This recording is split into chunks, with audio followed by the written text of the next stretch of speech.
আসসালামু আলাইকুম। তোমাদের মধ্যে এমডি সুমন নামের একজন পদার্থের অবস্থা ও চাপ অধ্যায়ের অর্থাৎ ফিজিক্সের পঞ্চম অধ্যায়ের উপর এই প্রশ্নটা আমাকে দিছে, বলছে একটু সলভ করে দিতে, একটু বুঝিয়ে দিতে। হ্যাঁ, তাহলে আমি চ্যালেঞ্জ দিয়ে বলতে পারি এই অঙ্কটা তোমরা ম্যাক্সিমামই পারবা না। তাহলে চ্যালেঞ্জটা হলো তোমরা আগে এখনই পজ করে নাও, পজ করে দেখো নিজে নিজে এই সৃজনশীল প্রশ্নটা সলভ করতে পারো কিনা।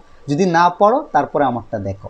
তাহলে এই সব করলে লাভ হবে কি, তোমরা যদি নিজেরা একবার ট্রাই করো, না পারো বই টই খুলে ঘাটাঘাটি করে পরে যদি আমারটা দেখো, তাহলে কি হবে, জিনিসটা মাথার মধ্যে অনেক দিন থাকবে বা এই কনসেপ্টটা ক্লিয়ার হয়ে যাবে। তাহলে দেখো প্রশ্নটা কি, খুবই ডিফিকাল্ট এবং ইন্টারেস্টিং প্রশ্ন। প্রশ্নটা হচ্ছে 3 সেন্টিমিটার ব্যাসার্ধ বিশিষ্ট একটা নিরেট ধাতব গোলক 10,500 কেজি পার মিটার কিউব ঘনত্বের তরলে 3/4 অংশ নিমজ্জিত অবস্থায় বাসে। মানে চিন্তা করো, এটা একটা তরল। হ্যাঁ, এই তরলের ঘনত্ব দেয়া আছে কত, ধরলাম রু ডাব্লিউ। এই তরলের ঘনত্ব দেয়া আছে 10,500 কেজি পার মিটার কিউব। ডান।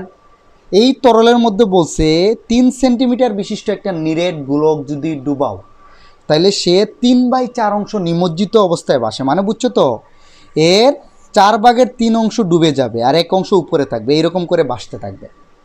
ওকে, আমরা যেরকম সারতাই না ছোটো ছোটো বাচ্চারা যেরকম শুধু কি করে নাক আর কল্লাটা বেসে থাকে, ওইরকম আর কি, শুধু 4/1 বেসে থাকবে আর 3/4 অংশ কী হবে, নিচে ডুবে থাকবে, এরকম বেসে থাকবে আর কি। ডান, এইটাই বুঝাইছে তোমাকে। এখন আমাকে বলছে গোলকটির উপাদানের ঘনত্ব, ঘ নাম্বারে বলছে এই গোলকের ঘনত্ব বের করতে। এটা তো হলো গিয়া তরলের ঘনত্ব, যে তরলে তুমি গোলকটাকে ডুবাইছ, তোমাকে বলছে গোলকের ঘনত্ব। তাহলে এইখানে আমি একটু আগে শর্ট বলে দিই, গোলকের ঘনত্ব সমান আমরা কেমনে বাইর করি, রু ইকুয়াল টু কত জানি আমরা, বলো তো ভাই, m/b। ঘনত্ব বের করার সূত্র কি, ভর বাই আয়তন।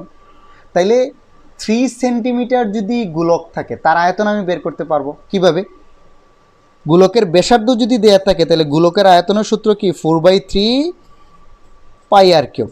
যে কোনো গোলকের আয়তনের সূত্র এটা, বি ইকুয়াল টু কত, 4/3 পাই আর কিউব। তাহলে গোলকের আয়তনটা আমি বের করতে পারবো, বাট গোলকের ভর কি কোথাও দেয়া আছে, তোমরা নিজেরাই দেখো তো, কোথাও ভর দেয়া নাই।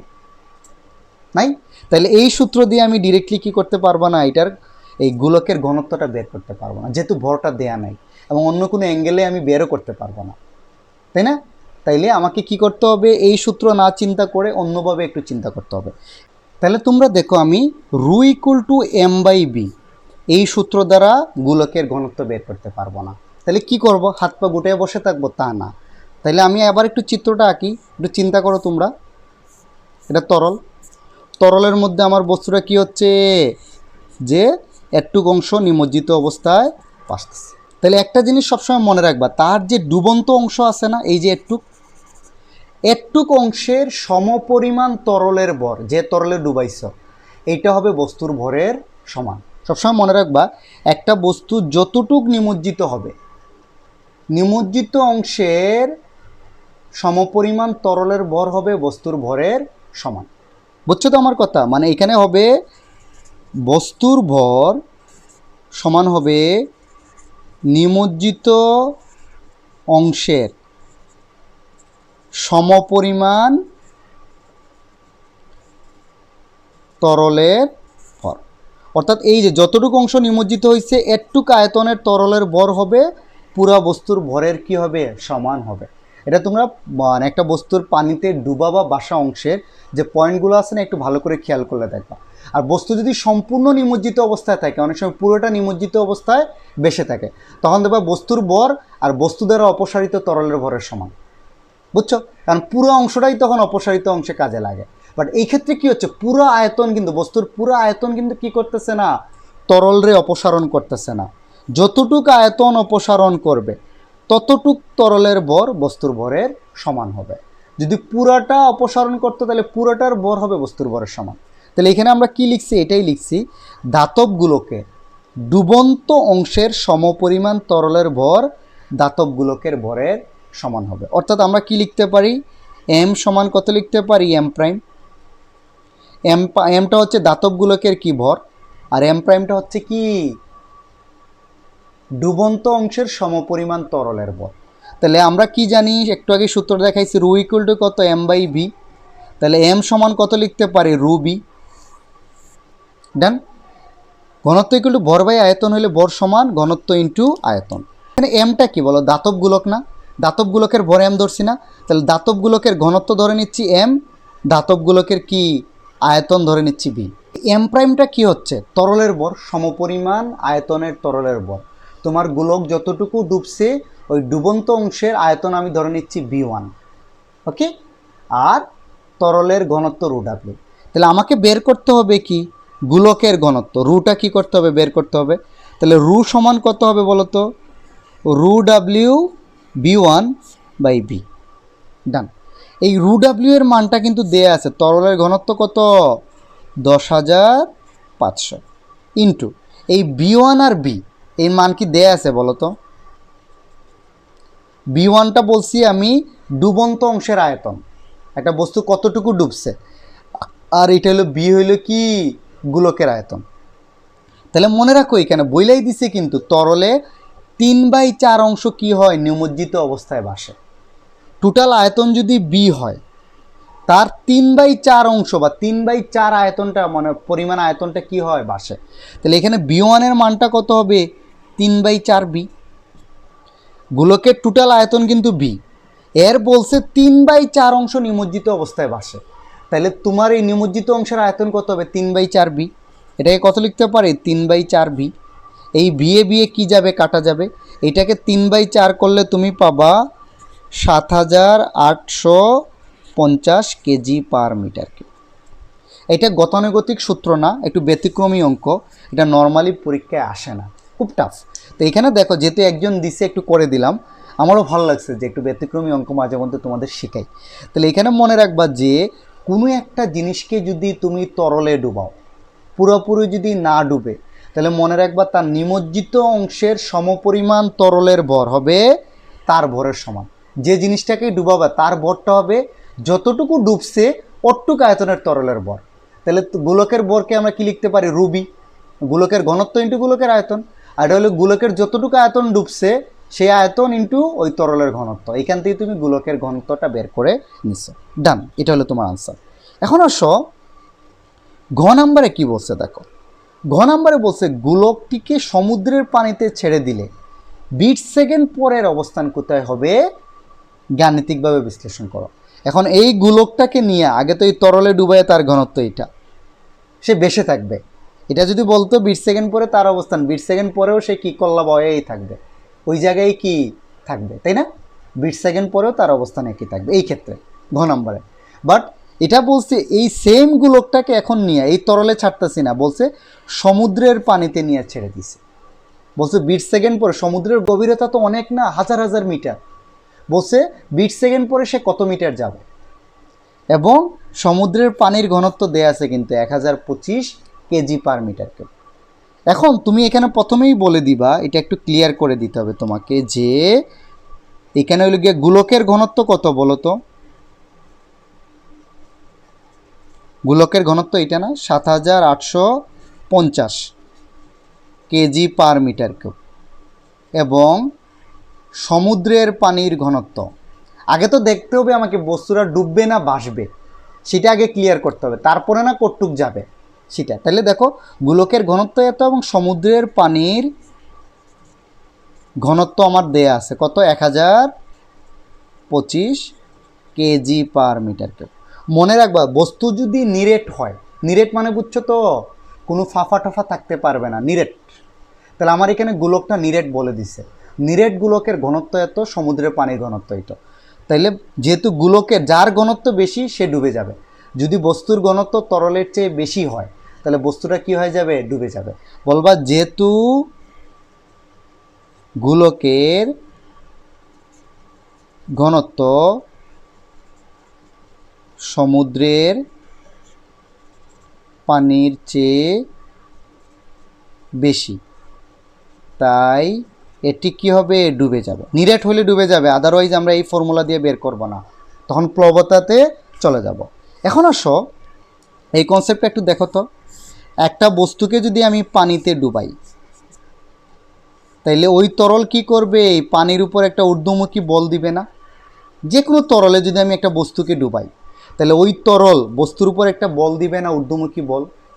তরলটা চাচ্ছে বস্তুরা নিচের দিকে না পড়ুক, তাহলে তরল কর্তৃক এই বস্তুর উপর যে উপরের দিকে যে বলটা দেয়া হয় সেটাকে আমরা বলি প্লবতা। সেই প্লবতা বের করার সূত্র হলো এফ সমান কত, বি রু জি। যে কোনো বস্তুর উপর একটা তরল কতটুকু বল দিবে ঊর্ধ্বমুখী বা প্লবতা উপরের দিকে, সেটা কত, এফ বি রু জি। বিটা কি এখানে বলো তো, মনে রাখবা বিটা হচ্ছে বস্তুর আয়তন, অর্থাৎ বস্তুর আয়তনের সমপরিমাণ তরল উপরের দিকে দিবে। পুরা তরল তো আর তারা দিতে পারবে না, সে যতটুকু এরিয়া কভার করবে। তাহলে বিটা হচ্ছে বস্তুর আয়তন, আর রুটা হচ্ছে তরলের ঘনত্ব, তরলের ঘনত্ব। আর জি তো জানোই অবিকর্ষ ত্বরণ, যার মান 9.8। একটু বুঝছো? তাহলে আমাকে বলছে বিট সেকেন্ড পরে অবস্থান কোথায় হবে, সেটা বের করার জন্য আমি আগে দেখি গোলকের উপর সমুদ্রের পানি কর্তৃক প্রযুক্ত ঊর্ধ্বমুখী বল কত। প্লবতা বলাকে, হ্যাঁ, সমুদ্রের পানি কর্তৃক প্রযুক্ত কি বল, প্লবতা বল। এটা সমান আমরা কি জানি, এফ সমান কত জানি বলো তো, বি রু জি। আচ্ছা, এখন এই বিটা হচ্ছে কি, এই ভি বলো তো, এই বিটা হচ্ছে তোমার গোলকের আয়তন। তাহলে গোলকের আয়তন কি কোথাও বের করছি, করি নাই কিন্তু, বাট গোলকের কি দেয়া আছে, ব্যাসার্ধ কত দেয়া আছে, 3 সেন্টিমিটার। তাহলে গোলকের ব্যাসার্ধ যদি আমি এখানে একটু করে দিচ্ছি, হ্যাঁ, গোলকের ব্যাসার্ধ যদি দেয়া থাকে, হ্যাঁ, ব্যাসার্ধ আর ইকুয়াল টু কত, 3 সেন্টিমিটার। 3 সেন্টিমিটারকে মিটারে নিতে হইলে 100 দ্বারা ভাগ করে দাও, 0.03 মিটার। 3 সেন্টিমিটারকে মিটারে নিচে 100 দ্বারা ভাগ করলে 0.03 মিটার। তাহলে গোলকের আয়তনের বের করার সূত্র আমি আগেই জানি, আমরা 4/3 পাই কত আর কিউব। গোলকের ব্যাসার্ধ দেওয়া থাকলে তার আয়তনটা বের করতে পারবা। তাহলে 4/3 ইন্টু পাইয়ের মান আমরা সবাই জানি কত, 3.1416 ইন্টু আর এর মান কত, 0.03 কত কিউব। তাহলে এটা হিসাব যদি করো তাহলে পাবা 1.13 ইন্টু 10⁻⁻⁴, যেহেতু আয়তন এটা আসবে মিটার কিউব। তাহলে গোলকের আয়তনটা আমি বের করে নিচ্ছি 1.13 ইন্টু 10⁻⁴। তাহলে এখানে বসায় দিচ্ছি 1.13 ইন্টু কত, 10⁻⁻⁴। রু কিন্তু তরলের ঘনত্ব, মানে এক্ষেত্রে সমুদ্রের পানির ঘনত্ব কত, 1025 ইন্টু জি এর মান আমরা সবাই জানি 9.8। তাহলে দেখো এই প্লবতার মান যদি গুণ করো তাহলে পাবা, প্লবতার মানটা পাবা 1.14 বল একক, যেহেতু তার একক হবে নিউটন। আবার এফ ইকুয়াল টু আমরা কি জানি, এম এ সমান কত, 1.14।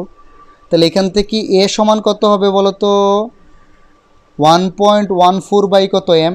তাহলে এই ভরটা কিন্তু গোলকের ভর, এটা গোলকের উপর ঊর্ধ্বমুখী প্রযুক্ত বল। এটা গোলক কতটুকু বল খাচ্ছে উপরের দিকে, হ্যাঁ, তাহলে ঊর্ধ্বমুখী বল, গোলক উপরের দিকে কতটুকু বল বা ঠেলা খাচ্ছে, তাহলে গোলকের কতটুক তো উপরের দিকে বল পাচ্ছে, এটা সমান হবে F equal to M A.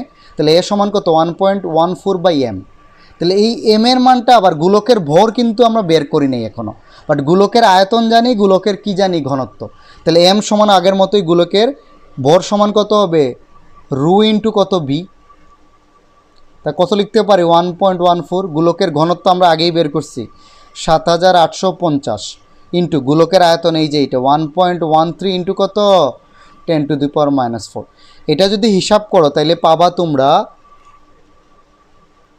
1.276 metre per second square.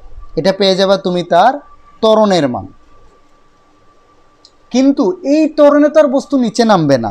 তুমি কি চিত্রটা মনে আছে, এই যে বলটা কি ছিল, এই বস্তুর উপর উপরের দিকে কি বল পাচ্ছে, তাহলে এই বলের কারণে বস্তু উপরের দিকে একটা ত্বরণ পাচ্ছে, সেই ত্বরণের মান আমি কত পাচ্ছি, 1.276। তাহলে বস্তু তো আসলে নিচে পড়তেছে না, বস্তু কিন্তু অবিকর্ষ ত্বরণে, জি ত্বরণে, তার ওজনের জন্য যেটা হবে সেটা হচ্ছে অবিকর্ষ ত্বরণ, অবিকর্ষ ত্বরণে নিচে পড়তেছে। তো অবিকর্ষ ত্বরণ নিচে পড়ার সময় দেখা গেল এই প্লবতার কারণে সে উপরের দিকে একটা ত্বরণ খাচ্ছে কত, এটা। তাহলে বস্তুর উপর নিট ত্বরণ বা লব্ধি ত্বরণ কত হবে, লব্ধি ত্বরণ আমি ধরে নিলাম এ প্রাইমটা কত হবে বলো তো, সে জি ত্বরণে নিচে পড়তেছে আর উপরের দিকে এটা, এই বলটা তাকে উপরের দিকে এত ত্বরণ দিচ্ছে, তাহলে নিট ত্বরণটা কত হবে, যেদিকে পড়তেছে বড়টা মাইনাস ছোটোটা, মানে বুঝো নাই, জি ত্বরণে নিচে পড়তেছে, উপরের দিকেও তার উপর একটা ত্বরণ আছে, তাহলে লব্ধি ত্বরণ কত হবে, বড়টা থেকে ছোটোটা বিয়োগ। তো এটা কত 9.8 মাইনাস এটার মান কত 1.276, এটা যদি হিসাব করো তাহলে তোমরা পাবা 8.564 মিটার পার সেকেন্ড স্কোয়ার। তাহলে বস্তুটা, তোমার যে বস্তুটা সমুদ্রের পানিতে এত ত্বরণে, লব্ধি ত্বরণে নিচে পড়বে, অঙ্কটা একটু ডিফিকাল্ট, এত লব্ধি ত্বরণে কী হবে, নিচের দিকে পড়া আরম্ভ করবে। তাহলে এখানে আমি লব্ধি ত্বরণটা কত পাইলাম, অতএব এ প্রাইম সমান হবে জি মাইনাস এ সমান হবে 9.8 মাইনাস 1.276 ইজ ইকুয়াল টু হবে 8.564 মিটার পার সেকেন্ড স্কোয়ার। ডান। তাহলে এখন আমাকে বলছে 20 সেকেন্ড পরে বস্তুর কোথায় অবস্থান হবে, এখানে আমি একটু করে দিলাম 20 সেকেন্ড পরে। তাহলে আমরা এটা দিয়ে বের করতে পারি, আমরা জানি এইচ ইকুয়াল টু কত, ইউটি প্লাস হাফ জি টি স্কোয়ার। এটা কিন্তু নিচের দিকে পড়তেছে, তাই মাঝখানে কি হবে, এটা কিন্তু পড়ন্ত বস্তু, নিচের দিকে পড়তেছে না, পড়ন্ত বস্তুর ক্ষেত্রে জি পজিটিভ। তাহলে বস্তুর কিন্তু কি শুরুতে পানিতে ছেড়ে দেওয়ার সময় শুরুতে আদিবেগ জিরো না, শুরুতে আদিবেগ কিন্তু জিরো, প্লাস হাফ, এখানে কি জি হবে, তোমরা নিজেরাই চিন্তা করো, জি হবে না, কিন্তু বস্তুর উপর লব্ধি ত্বরণ হইল এ প্রাইম। আমি একটু জি লিখে কাটছি যাতে বুঝো, এখানে জি হবে না, জি হবে না কারণ এই জি এর কিছু অংশ কি হবে, আমি দেখাইছি একটু আগে, জি এর কিছু অংশ প্লবতা বলের কারণে কমে যাবে, এখানে সে এই লব্ধি ত্বরণে ইঞ্চের দিকে পড়বে। তাহলে এখানে হবে কত, হাফ এ প্রাইম টি স্কোয়ার। এ প্রাইমের মানটা আমরা বের করছি 8.564 ইন্টু টি এর মান কত সেকেন্ড পরে জানতে চাইছে, 20 সেকেন্ড। হিসাব করে দেখবা এটার মান আসবে 1705 মিটার। ওকে, আমি এখানে একটু ভুল করছি, এখানে ত্বরণের মানটা হবে 8.524, কারণ এই যে 9.8 থেকে এটা বাদ দিলে 8.524 হবে। তাহলে দেখো, তাহলে তুমি পাইলা যে 20 সেকেন্ড পরে তার অবস্থান হবে 1705 মিটার। তাহলে আমরা এখানে বলতে পারি যে একটা গোলককে যদি সমুদ্রের পানিতে ছেড়ে দেই, 20 সেকেন্ড পরে তার অবস্থান কত হবে, 1705 মিটার হবে। ওকে, আশা করি এই পেশালো অঙ্কটা তোমরা বুঝতে পারছো। Thanks for watching.